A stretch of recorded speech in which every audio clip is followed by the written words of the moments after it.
The 40 rules of لو وہ مارکتولارا novel ہے جس نے لاکھوں زندگیوں کو متاثر کیا۔ سال 2009 میں شائع ہونے والے اس ناول کی مصنفہ محترمہ ایلف شفق کا تعلق ترکی سے ہے۔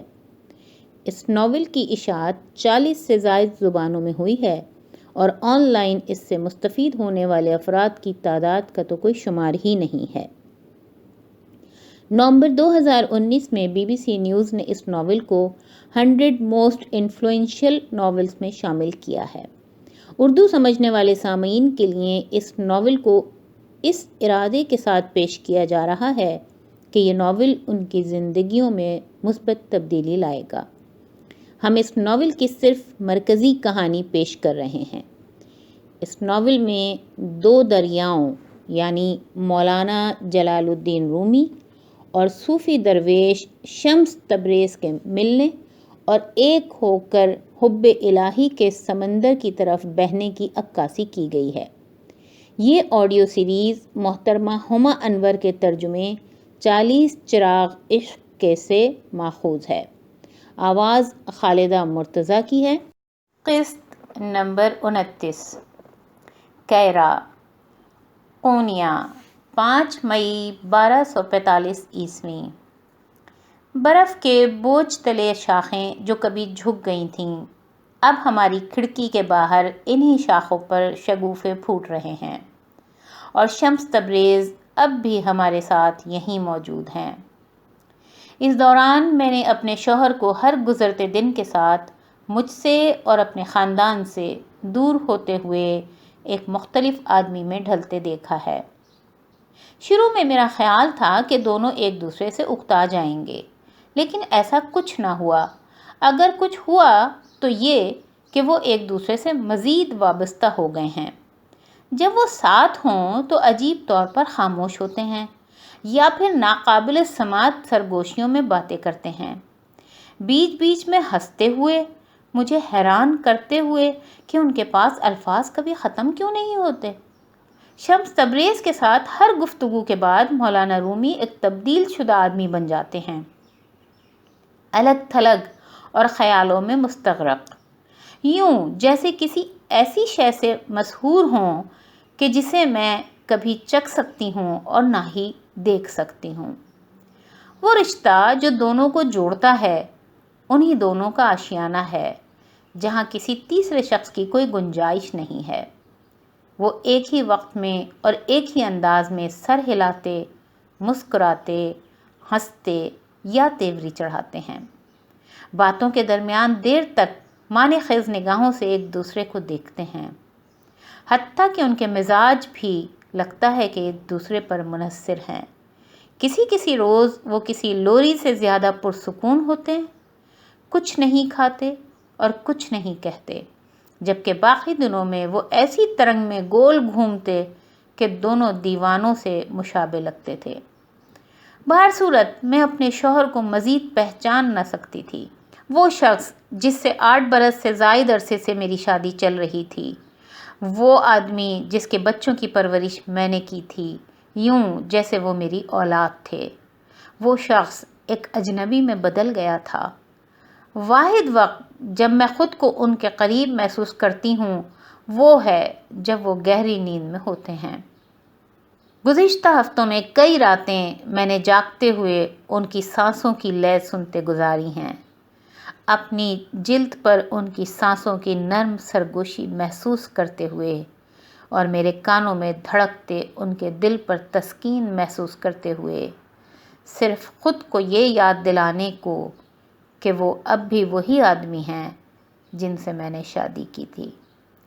میں خود کو بتاتی رہی کہ یہ عارضی مرحلہ ہے، کسی روز شمس تبریز چلے ہی جائیں گے، آخر کو وہ ایک سرگرداں درویش ہیں، مولانا رومی یہیں میرے پاس رہیں گے، وہ اپنے شہر اور اپنے طلباء سے وابستہ ہیں، مجھے سوائے انتظار کے اور کچھ کرنے کی ضرورت نہیں، لیکن صبر آسانی کے ساتھ نہیں آتا، اور یہ سب ہر گزرتے دن کے ساتھ دشوار تر ہوتا جا رہا ہے۔ جب میں خود کو بے حد دل شکستہ محسوس کروں تو میں بیتے دنوں کو یاد کرنے کی کوشش کرتی ہوں، خصوصاً وہ وقت جب تمام مشکلات کے باوجود مولانا رومی میرے ساتھ کھڑے تھے۔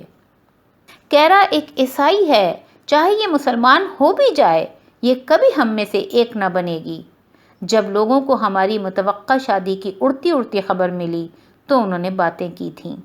اسلام کے ایک سرکردہ عالم کو اپنے مذہب سے باہر کسی عورت سے شادی نہیں کرنی چاہیے۔ اناطولیہ مختلف مذاہب، مختلف لوگوں اور مختلف قسم کے پکوانوں کا امتزاج ہے۔ اگر ہم ایک سے پکوان کھا سکتے ہیں، ایک سے اداس گیت گا سکتے ہیں، ایک سی توہمات پر یقین رکھ سکتے ہیں اور ہر شب ایک سے خواب دیکھ سکتے ہیں تو ہمیں ساتھ رہنا کیوں نہیں چاہیے؟ میں مسلمان ناموں والے عیسائی بچوں کو جانتی ہوں اور ایسے مسلمان بچوں کو بھی جانتی ہوں جن کی دایا یا رضائی مائیں عیسائی ہیں۔ ہمارا جہان کسی مائع کی طرح ہے جہاں ہر شے بہتی اور باہم گھلتی ملتی ہے۔ اگر اسلام اور عیسائیت کے درمیان کوئی سرحد ہے تو وہ اس سے زیادہ لچکدار ہے جتنا دونوں طرف کے علماء سمجھتے ہیں۔ چونکہ میں ایک مشہور عالم کی بیوی ہوں، لوگ توقع رکھتے ہیں کہ میں علماء کو بلند تر مرتبے پر سمجھوں، لیکن سچ یہ ہے کہ میں ایسا نہیں سمجھتی۔ علماء بہت کچھ جانتے ہیں، یہ یقینی بات ہے، مگر جب معاملہ یقین اور عقیدے کا ہو تو بہت سارا علم کیا فائدہ دیتا ہے؟ وہ ہمیشہ اتنے بھاری بھرکم الفاظ بولتے ہیں کہ یہ سمجھنا مشکل ہو جاتا ہے کہ وہ کیا کہہ رہے ہیں۔ مسلمان علماء تثلیث کو ماننے پر عیسائیت پر تنقید کرتے ہیں اور عیسائی علماء اسلام پر تنقید کرتے ہیں کہ اس میں قرآن کو مکمل کتاب سمجھا جاتا ہے۔ وہ یوں ظاہر کرنے کی کوشش کرتے ہیں جیسے دونوں مذاہب بالکل مختلف ہیں، لیکن اگر آپ مجھ سے پوچھیں تو جہاں تک بنیادی باتوں کا تعلق ہے، اپنے علماء کے برعکس عام عیسائیوں اور عام مسلمانوں میں کہیں زیادہ باتیں مشترک ہیں۔ لوگ کہتے ہیں کہ عیسائیت اختیار کرنے والے کسی مسلمان کے لیے سب سے مشکل بات تثلیث کو قبول کرنا ہے اور اسلام قبول کرنے والے کسی عیسائی کے لیے مشکل ترین تثلیث کو چھوڑنا ہے۔ قرآن میں حضرت عیسیٰ علیہ السلام فرماتے ہیں کہ یقیناً میں خدا کا بندہ ہوں، اس نے مجھے کتاب دی اور نبی بنایا ہے۔ میرے نزدیک اس تصور پر یقین لانا کہ عیسیٰ علیہ السلام خدا کے بیٹے نہیں بلکہ خدا کے بندے تھے مشکل نہ تھا۔ دشوار ترین جو مجھے لگا وہ تھا مقدس ماں مریم علیہ السلام کو چھوڑنا۔ میں نے کبھی کسی کو نہیں بتایا، مولانا رومی کو بھی نہیں، لیکن بعض اوقات مجھے مقدس مریم علیہ السلام کی مہربان بھوری نگاہیں دیکھنے کی بڑی تمنا ہوتی ہے۔